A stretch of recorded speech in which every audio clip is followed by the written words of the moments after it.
दोस्तों Indian renewable energy development agency limited यानी इरेडा की बात करें तो बहुत दिन की जबरदस्त तेजी के बाद फाइनली आज गिरावट देखने को मिली। अब इस गिरावट के पीछे वजह दो बड़ी है। एक तरफ तो लगातार बनी हुई तेजी और दूसरी तरफ बाजार में भारी गिरावट। तो ये गिरावट आज बाजार में क्यों हुई और क्या ये गिरावट आगे भी होने वाली है और ऐसे में क्या हमें इरेडा में प्रॉफिट बुक करके निकल जाना चाहिए, क्योंकि इस स्टॉक ने बहुत बड़ा मल्टीबैग रिटर्न दिया काफ़ी कम समय में। मार्केट एक्सपर्ट की क्या राय है स्टॉक को लेकर, साथ में मैनेजमेंट का क्या कहना है इरेडा को लेकर, क्या आने वाले समय इरेडा में एक तूफानी तेजी की संभावना और बन रही है। तो यहाँ पे कुछ बड़ी अपडेट निकल के आ रही है जिनको एक एक करके डिस्कस करेंगे और जानने की कोशिश करेंगे आखिर कितना पोटेंशियल है इरेडा में, क्या ये आने वाले समय में 4 डिजिट में भी जा सकता है। लेकिन फ्रेंड उससे पहले अगर आप पहली बार हमारे चैनल पर आए तो चैनल को सब्सक्राइब कर दीजिए, एक बेल आइकॉन दबा दीजिए ताकि जब भी नया वीडियो बने पहला नोटिफिकेशन आपको मिले। वीडियो पसंद आए तो लाइक से जरूर कीजिए। चलो फ्रेंड्स वीडियो स्टार्ट करते हैं। मैं हूँ आपका दोस्त SB दवे और हमारे अपने चैनल ऑनलाइन कमाई में आपका बहुत बहुत स्वागत है। सबसे पहले बाजार की बात कर ले तो आज BSE सेंसेक्स 71,139 के स्तर पर क्लोजिंग दिया, जहाँ पे 801 पॉइंट की ज़बरदस्त गिरावट थी, यानी करीब 800 पॉइंट की गिरावट, 1.11% गिरा बाजार। कल 1250 पॉइंट की भारी भरकम तेजी बनी और उसमें आज 800 पॉइंट की फिर से गिरावट हो गई। तो देख सकते हो कि बाजार की शुरुआत तो पॉजिटिव हुई थी, वैसे फ्लैट हुई थी, कह सकते हैं 50 पॉइंट की तेजी के साथ शुरुआत हुई थी, लेकिन उसके बाद में दबाव बनना शुरू हो गया। कुछ समय के लिए बाजार में आप देखें तो कुछ माहौल जरूर पॉजिटिव बना, लेकिन उसके बाद में दबाव एक तरफा बना और बिल्कुल नीचे की तरफ ही क्लोजिंग देखने को मिली है। और इंट्राडे में देखें तो लगभग आपको यहाँ पे 900 पॉइंट की बड़ी गिरावट देखने को मिलेगी। तो काफ़ी बड़ी गिरावट आज हुई है।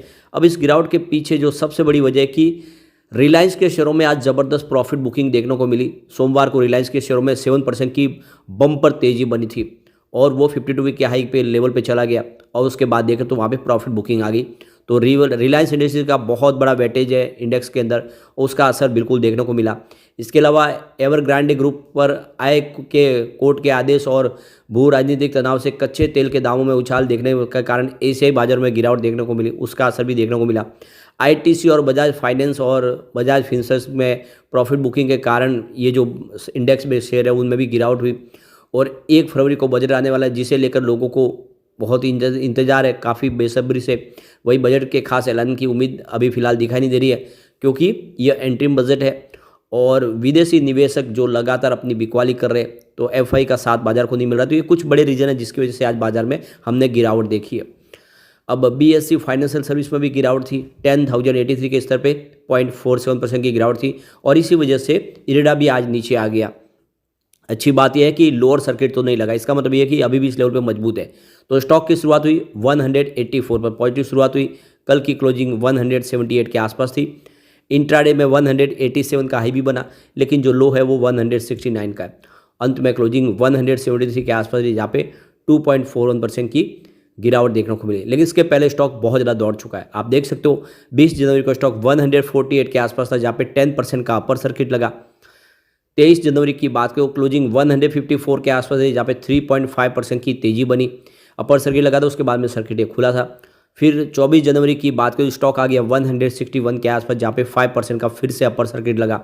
फिर 25 जनवरी की बात करो क्लोजिंग 169 के आसपास रही, जहाँ पे 5% का फिर से इसने अपर सर्किट लगाया।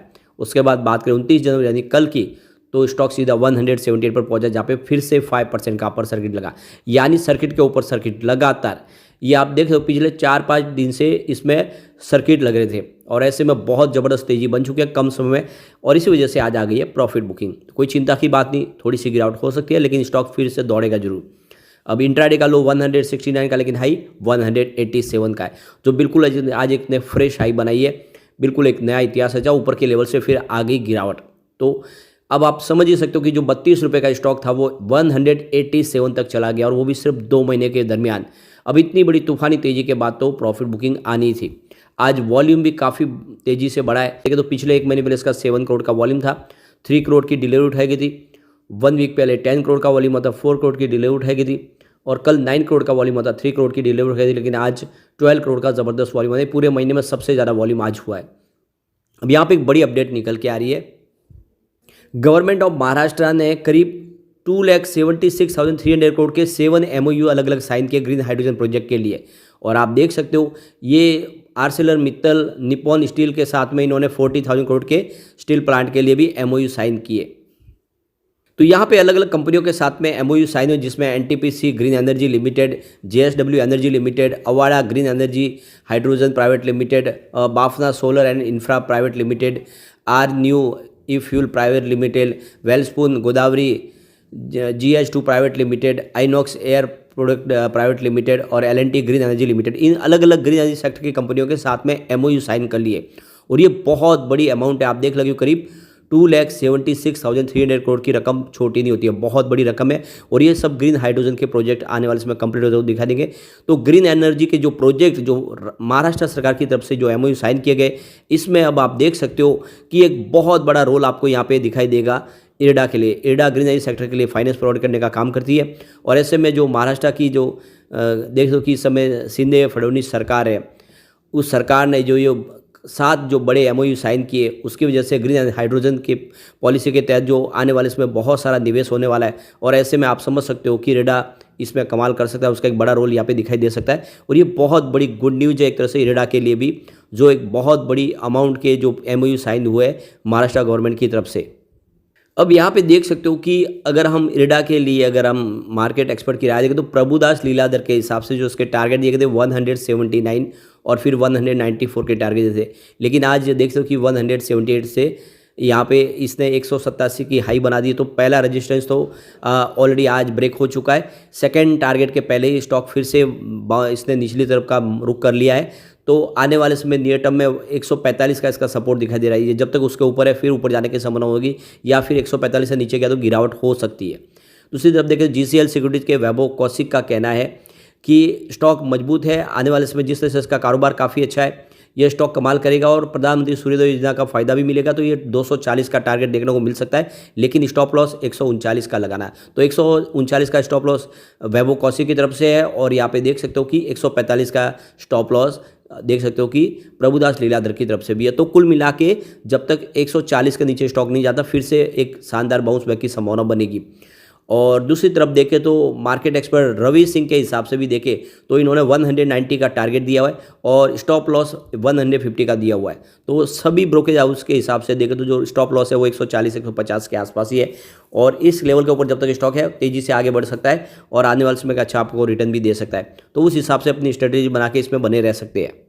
अब इसको सबसे बड़ा जो ट्रिगर मिलेगा वो मिलेगा 1 फरवरी को। जब यहाँ पे देखें तो यह आप MFI इंडेक्स में मिड कैप में शामिल हो जाएगा और उसके बाद में फ्रेश इन्वेस्टमेंट आना शुरू हो जाएगा। म्यूचुअल फंड निवेश करते हैं वो मिड कैप में जो उनका निवेश आएगा उस कैटेगरी में यहाँ पे इन्वेस्टमेंट आना शुरू हो जाएगा और इसकी प्राइस डेफिनेटली बढ़ सकती है। इसके अलावा बजट में कुछ बड़े ऐलान हुए तो उसका भी फायदा होगा। यानी देख सकते हो कि 1 फरवरी को उसको 2 बड़े ट्रिगर साथ में मिल सकते हैं। अब दूसरी तरफ देखें तो इरडा की तरफ से जो उनका मैनेजमेंट उनका बयान निकल कर आएगा, बहुत जल्द इरडा को नवरत्न का दर्जा मिल जाएगा। फिलहाल ये मिनी रत्न है, लेकिन जल्द ही नवरत्न बन सकती है। साथ में REC और PFC के साथ में कोई कंपटीशन को लेकर चिंता की बात नहीं, हमारा बिजनेस अलग है। सबसे जो बड़ी बात है कि जो ऑर्डर बुक है कंपनी की उसमें 77% प्राइवेट सेक्टर की ऑर्डर बुक है। यानी सरकारी ऑर्डर के ऊपर कंपनी इस समय डिपेंडेंट नहीं है, बल्कि प्राइवेट सेक्टर से काफ़ी अच्छा इनका आप देखें तो बिजनेस आ रहा है। और जो इनका NPA वो भी लगातार कम हो रहा है। प्राइवेट सेक्टर को काम देने के बावजूद भी देखें तो NPA कम है और पिछले 36 साल का अनुभव है। तो कुल मिला के बिजनेस काफ़ी अच्छा है। ऐसे में लॉन्ग टर्म इन्वेस्टर यहाँ पे अच्छा रिटर्न कमा सकते हैं। नजरिया लॉन्ग टर्म का लेके निवेश करें। शॉर्ट टर्म इन्वेस्टर एक बार प्रॉफिट बुक कर सकते हैं, बहुत ज़्यादा स्टॉक दौड़ चुका है, हो सकता है कुछ गिरावट हो। लेकिन फ्रेंड, कोई भी इन्वेस्टमेंट करने से पहले अपने फाइनेंशियल एडवाइजर से बारे में ले ले या अपना खुद का रिसर्च करें, क्योंकि मैंने वीडियो आपके एजुकेशनल पर्पज़ के लिए ही बनाए। वीडियो पसंद आए तो लाइक शेयर जरूर कीजिए और चैनल को सब्सक्राइब कर दीजिए। Thank you friend.